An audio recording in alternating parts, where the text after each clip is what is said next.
Welcome back to the channel, everyone. It's a beautiful Monday to dive into the absolute madness that is unfolding in Port Charles this week. We have so much to unpack today, so let's just jump right into the deep end of these new spoilers, because my head is absolutely spinning from all these new developments. Okay, so I've been thinking about this Monday, April 20th episode, and honestly, my brain is just jumping in a million different directions right now.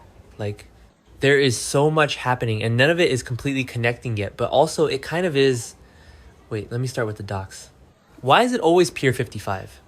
Anyway, Lulu's down by the harbor, just hanging out, I guess, and she sees this familiar figure looking out at the water.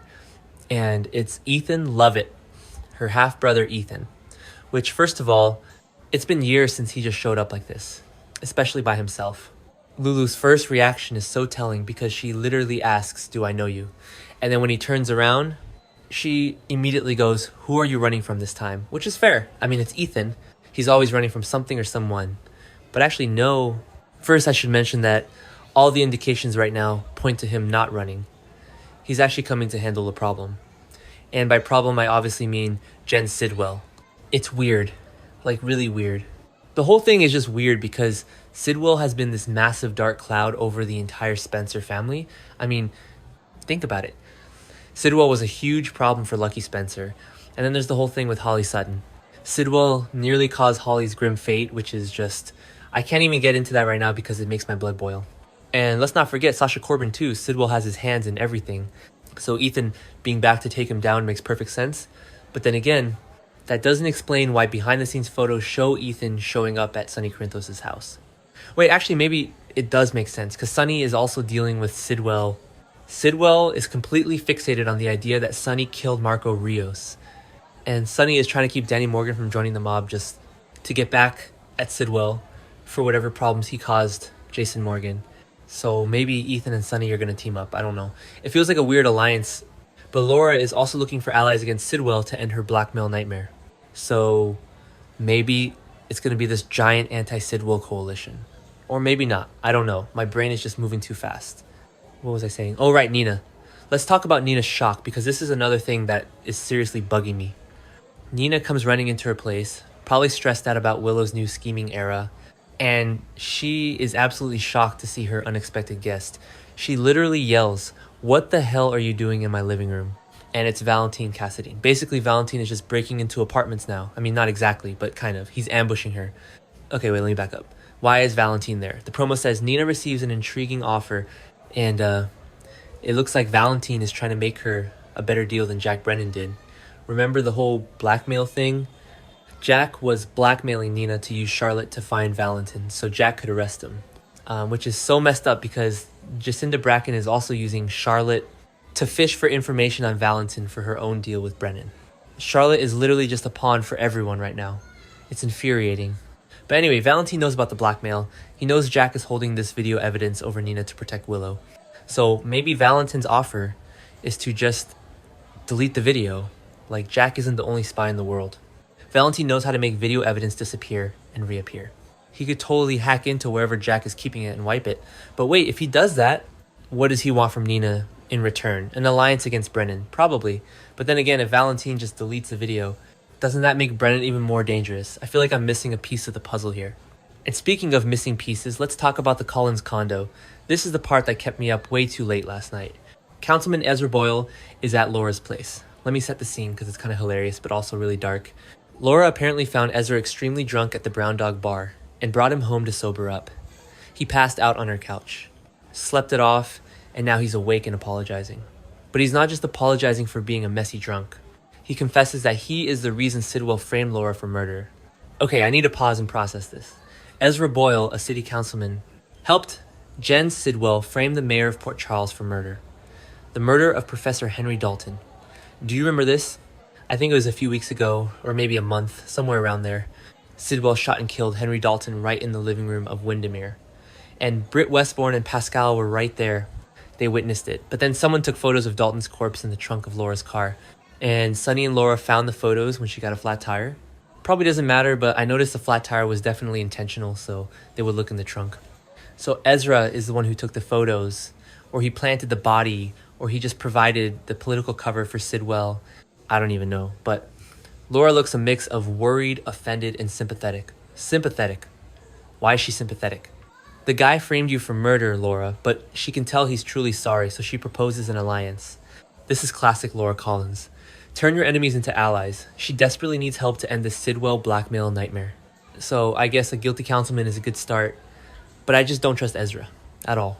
Wait, let me jump over to Carly's house, because this ties into the Wyndemere thing. Carly is in her kitchen, and her brother, Lucas Jones, drops in. Lucas wants to discuss a sore subject, and Carly is practically begging him to just drop it. But Lucas isn't going to drop it. He's pushing for something. And I'm pretty sure I know what it is, but I keep second-guessing myself. I think Lucas is trying to arrange a dinner party at Wyndemere. Yes, Wyndemere. The exact same place where Henry Dalton was just murdered by Sidwell. Why on earth would Lucas want a dinner party there? Especially since Marco Rios is dead. Marco is no longer in the picture. But Lucas stood his ground with Britt Westbourne recently.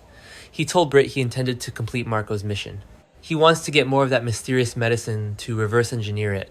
Actually, no, let me explain the medicine thing because it's confusing. Lucas isn't in the loop about Ross Cullum needing to order more of the medicine. Ross must have another source besides Sidwell, but Lucas doesn't know that. All Lucas knows is that he needs a diversion to get his hands on the meds. So, a dinner party at Wyndemere is the diversion. How does that even work? Is the medicine hidden at Wyndemere?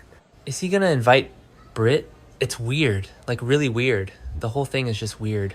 And Carly wants no part of it because she is already rattled enough. She's terrified that her secret attic dweller is going to be discovered because of all the Brennan and Willow drama. So Lucas bringing his messy medicine heist to her doorstep is the last thing she needs. Okay, speaking of Willow, this is where my brain just completely short-circuited. Christina Corinthos Davis is talking to Michael, and she is absolutely taken aback. She asks him, "Are you saying you have proof Willow shot Drew Kane?" Wait, what proof that Willow shot Drew? Let's just unpack the legal nightmare of this for a second. Willow already went on trial for this, right? And she was acquitted or the charges were dropped or whatever. So because of double jeopardy rules, the Fifth Amendment, basically, she cannot be tried for the crime again criminally. She is safe from going to prison. But Michael is ruthless. He isn't trying to send her to prison. He's trying to use this proof in family court. If Michael can prove Willow shot Drew, he has a massive case for sole custody of Wiley and Amelia. Right now they have a joint custody arrangement, but that could evaporate overnight.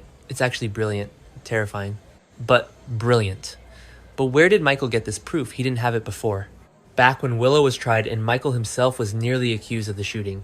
Okay, I know I just said the opposite, but hear me out. Maybe Michael didn't find the proof. Maybe the proof found him. Remember Kai Taylor and Trina Robinson, they were keeping this massive secret that they were hiding in Drew's bedroom at the time of the shooting. Did they see Willow pull the trigger? Did Trina finally crack and tell Michael? Or did Kai record something on his phone? I mean, teenagers in Port Charles are always recording things they shouldn't be. If Michael has an eyewitness or a video, Willow is completely screwed in family court. And honestly, Willow is kind of losing her mind lately anyway. She's in this weird scheming era where she's stunning Nina and tricking Charlotte. And now she's at Crimson Magazine having a complete meltdown at Jacinda Bracken. Willow is absolutely livid. She gets right in Jacinda's face and says, "From now on, stay away from my children." Why is she attacking Jacinda? Okay, wait, I think I figured this out. It has to do with Wiley. I think Willow was talking to Harrison Chase and Brooklyn's social worker, and she heard that Wiley was going around asking what a hooker was, which is yikes. Obviously, a kid shouldn't be saying that. But where did he hear it? Olivia Quartermain. Olivia has a huge mouth, and she probably used that exact phraseology. But why does it connect to Jacinda? Because Jacinda used to work as an escort. Hooker is just the street term for it. So Olivia probably gossiped about Jacinda being an escort. Hooker Wiley overheard it, repeated it, and now Willow is projecting all her anger onto Jacinda instead of Olivia. Willow is terrified. Her children's morals are being corrupted, which is so hypocritical. You literally shot Drew Kane Willow. You don't get to preach about morals to a former escort just trying to work at a magazine. Anyway, the point is... Wait, what was the point? Oh, right. The point is that Michael is building a case against Willow, while Willow is busy fighting imaginary moral battles at Crimson. She is completely blind to the fact that her husband is about to nuke their custody agreement, and Michael is just quietly gathering his evidence from Trina and Kai It's going to be a bloodbath.